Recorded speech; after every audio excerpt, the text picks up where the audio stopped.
সম্পন্ন করার জন্য তৎপরতার কথা বলছেন, কিন্তু বেশ কিছু জায়গায় এখনও বোমা উদ্ধার হচ্ছে। এই ঘটনাকে কিভাবে দেখছেন? না, ওটা আমরা অলরেডি টাচে আছি। আমাদের ইলেকশন কমিশন অফ ইন্ডিয়ার যে মোটো বা অবজেক্টিভস আছে, 6টা অবজেক্টিভস, সেটা আমরা ফুলফিল করব।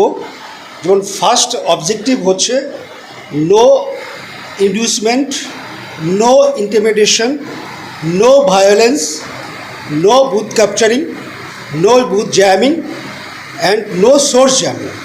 এই যে 6টা যে অবজেক্টিভস আছে তার উপরে আমরা কাজ করছি। এটা করার জন্য আমাদের যাবতীয় যা করার দরকার, আপনি arms, amination, bombs, illegal arms যাই বলুন, আমরা সব কাছে আছি এবং আমরা চেষ্টা করছি ম্যাক্সিমাম এগুলো রিকভারি করে যাতে ইলেকশন কমিশনের যে অবজেক্টিভস আছে সেগুলোকে আমরা ফুলফিল করতে পারি। এবং সেই উদ্দেশ্যে আমরা বিভিন্ন থানা ভিজিট করছি, ভিজিট করে ডাউনও